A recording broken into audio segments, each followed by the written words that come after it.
안녕하십니까, 노선호입니다. 7월 18일 월요일입니다. 한 주의 시작 아주 깔끔하게 출발을 한 것 같아서 기분이 좋습니다. 오늘 코스피 지수 1.9% 상승을 하면서 2375포인트에 마감을 했고, 코스닥 지수 역시 마찬가지로 1.8%대 강세를 보이면서 776포인트에서 마감을 했습니다. 양시장 모두 오랜만에 좀 상당히 좋은 모습으로 마감을 했다, 이렇게 좀 말씀을 드릴 수가 있겠고, 이런 모습이라면은 이번 주 내에 어제 좀 말씀드렸었던 코스피 기준으로 2400선 돌파 가능성이 높지 않나, 이런 생각 해봅니다. 미국 시장의 상승, 일단은 국내 주시장의 호재로서 작용을 했고요. 원달러 환율의 하락, 그에 따른 외국인들의 매수세가 시장의 좀 상승을 추가적으로 이끄는 모습을 보였습니다. 미국 시장에 대해서는 어제도 간단하게 말씀을 드리긴 했지만, 소매 판매 호조, 그리고 또 기대 인플레이션 둔화 소식에 힘입어서 상당히 좀 급등을 했었고, 특히 이제 미국 시장에서도 금융주들이 급등을 했었습니다.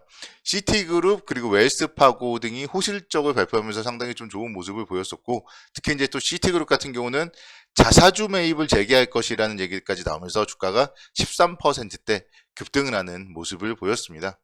마이크론이 3% 이상 급등을 했던 이런 모습들이 오늘 국내 주시장의 반도체 관련주들에도 좀 호재로서 작용을 하는 모습을 보였습니다. 오늘 국내 주시장은요, 0.8%대 갭상승 출발을 했고요. 그 이후에 상승폭을 계속 확대해 나가면서 1.9%대 상승 마감을 했습니다. 코스피 기준으로 본다면요, 오늘의 상승으로 일단 차트상으로는 상당히 예뻐요.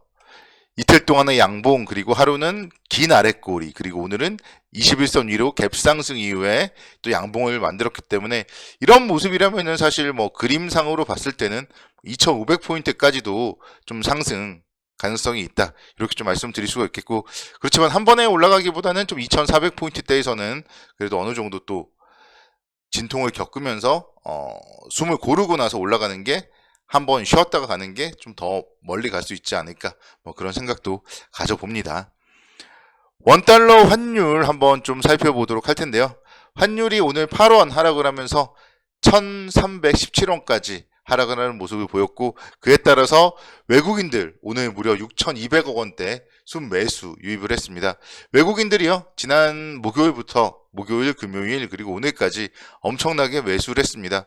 1조 원대 이상 순매수를 했다, 이런 점을 감안을 해봤을 때 이런 외국인들의 매수세가 조금 이어진다고 본다면은 시장은 앞으로도 좀 추가적으로 긍정적 관점으로 접근 가능하다, 이렇게 말씀을 드릴 수가 있겠습니다.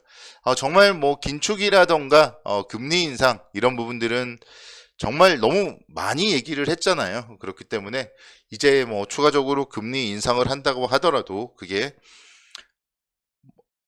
1%대 금리 인상을 한다거나 한 번에 그런 모습만 아니라면은 시장에 악재로서 작용을 할 가능성은 좀 많지 않다, 이렇게 좀 말씀을 드릴 수가 있겠습니다. 그래서 시장은 좀 더 긍정적으로 살펴보자, 이렇게 말씀드리고, 어제 이제 언급을 드렸듯이 다음 주가 금통위가 있잖아요. 미국의 FOMC 회의가 있잖아요. 그렇기 때문에 이번 주는 좀 연준 위원들의 발언도 블랙아웃 시기고요. 그렇기 때문에 시장은 좀 뭔가 조용히 움직일 가능성이 높다, 이렇게 말씀드릴 수가 있겠습니다. 미국에서는 금융주들의 실적 발표가 계속적으로 이어집니다. 그렇기 때문에 그런 기업들의 실적에 따라서 움직일 가능성이 높다, 이렇게 말씀드릴 수가 있겠고, 국내 투자를 하는 입장에서 여러분들도 마찬가지예요. 지금은요, 너무 걱정하지 마시고 어떤 기업을 투자해서 더 높은 수익률을 낼지를 고민할 그런 시기예요. 그래서 내가 가지고 있는 종목들을 계속 쭉 보유를 하면서 손실을 줄이고 또 수익으로 전환시킬 것이냐, 아니면 더 높은 수익률을 낼 종목을 발굴을 해내면은 그 종목으로 갈아타서 수익을 거둘 것이냐, 이거를 좀 고민할 시기다. 지금은 시장을 떠날 고민을 하는 게 아니라 어떻게 하면 더 높은 수익을 낼지, 그거를 고민하는 시기다. 이걸 여러분들이 잘 생각을 하시면 좋을 것 같습니다. 원달러 환율에 대한 움직임, 오늘 이렇게 하락을 하는 거를 봤을 때는요, 이제 앞으로 환율이 급등한다거나 이런 모습보다는 어느 정도 좀 안정을 되찾지 않을까, 좀 그런 생각 가지면 좋을 것 같고요. 오늘 조금 이따가 이제 업종들 살펴보겠지만, 상당히 좀 상승하는 업종들이 많았어요. 그래서 아무래도 이런 부분들은 낙폭과대에 따른 길속 반등이기 때문에 낙폭은 또 전반적으로 다 있었기 때문에요. 골고루 상승을 하지만 그 이후에는 충분히 옥석 가리기를 할 수 있다. 이런 부분들도 여러분들이 좀 생각을 해본다면은 역시 앞서서 언급드렸듯이 정말 어떤 기업에 투자할 것인지 이런 부분들에 대해서 조금 더 좀 고민이 필요한 시기가 아닌가 이렇게 말씀을 드릴 수가 있겠습니다. 금융주들을 그런 측면에서 봤을 때는요, 좀 살펴봐야 될 것 같아요. 금융주들이 사실 너무 많이 하락을 했습니다. 우리 금융지주 같은 경우 어느덧 보면은 11,650원이에요. 작년 8월달, 9월달 정도 수준입니다. 그 이후에 사실은 16,000원대까지도 상승을 했었는데요. 하나금융지주 마찬가지죠. 거의 신저가 수준까지 하락을 한 상태이기 때문에 상당히 가격 메리트 있다. 이렇게 말씀드릴 수가 있겠고, KB금융도 마찬가지예요. 46,000원대까지 너무 많이 하락을 했습니다.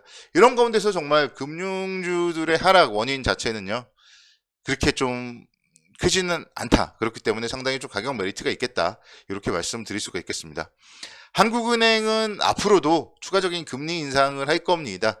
지난 13일에 기준금리를 1.75%에서 2.25%까지 인상을 하면서 빅스텝을 단행했지만 앞으로도 쭉 한 0.25%씩은 금리 인상을 하면서 올해 안에 3%대 금리까지는 올라갈 가능성이 높다. 이렇게 좀 생각을 해본다면은 금융주들 예대 마진이라던가 이런 부분들은요, 다시 한번 또 상승을 할 가능성이 높다.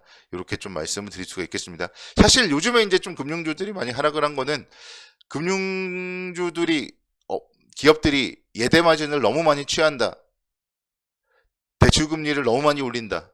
그런 얘기들이 하면서 금리 인상에 비했을 때 대출 금리를 최근에는 좀 못 올리는 좀 그런 모습들도 있었단 말이에요. 근데 또 이런 부분들은 다시 한번 또 정상화하게 된다면은 주가는 다시 한번 좀 충분히 좀 반등 가능성이 높지 않을까, 그런 생각을 해봅니다. 그리고 이제 금리 인상 기조기 때문에 어쨌든 실적이나 이런 측면에서 봤을 때는요, 상당히 좀 계속적으로 안정적인 실적은 보여줄 가능성이 높기 때문에 지금의 하락은 너무나 과도하다. 그런 생각이 들고, 신고가까지 가지 않더라도 KB금융 기준으로 봤을 때 현재의 수준에서 54,000원, 55,000원까지만 상승을 하더라도 수익률이 좋습니다. 하나금융지주도 마찬가지겠죠. 그래서 적정 수준까지만 반등을 한다 하더라도 안정적인 좀 수익을 거둘 수 있다. 이런 측면에서 봤을 때, 그리고 어제 이제 말씀드렸던 배당에 대한 그런 포인트들도 생각을 해본다면요, 정말 중장기적인 투자 관점에서 금융주들은 투자할 만한 가치가 있지 않나, 그런 생각을 가져봅니다. 오늘 한국금융지주 같은 기업들이 6.8%대 강세를 보였던 부분도 아마도 그런 비슷한 이유일 거예요. 증권업종 같은 경우는 사실 지금 썩 좋지만은 않습니다. 거래대금 자체가 워낙 많이 감소를 했어요. 거래대금 그림상으로 봤을 때 작년도 그래프와 최근의 그래프 확연하게 다릅니다. 오늘 같은 경우도 거래대금 상당히 좀 줄어드는 그런 모습인데요. 그렇기 때문에 증권업종 같은 경우 실적이나 이런 부분들 분명 작년도에 비했을 때는 못 미칠 거예요. 그렇기 때문에 이제 저도 타픽으로 이렇게 좀 말씀을 드리기는 어렵지만, 그렇다 하더라도 너무 많이 하락을 했다. 한국금융지주가 5만원대라면은 정말 싸다. 이렇게 말씀드릴 수가 있겠고, 삼성증권도 마찬가지죠. 지난 금요일에 33,300원대까지 하락을 했었는데요. 너무나 쌉니다. 만약에 삼성증권이 정말 2만원대에 간다는 건 말도 안 되는 주가다. 이렇게 말씀을 드릴 수가 있겠습니다. 그래서 금융주들이 좀 안전판 역할을 할 수 있다. 이 부분을 여러분들께 말씀을 드리고 싶고, SK하이닉스 같은 경우 보세요. 정말 86,000원대에서 101,000원대까지 금방 올라갑니다. 그래서 가격 메리트, 밸류에이션 매력, 이거만한 호재는 없다. 이거를 또 우리 SK하이닉스가 증명을 해줬다.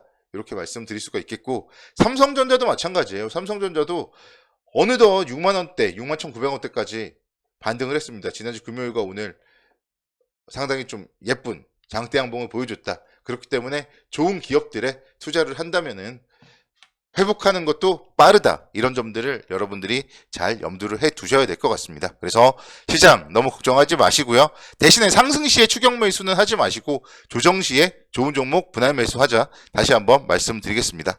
감사합니다.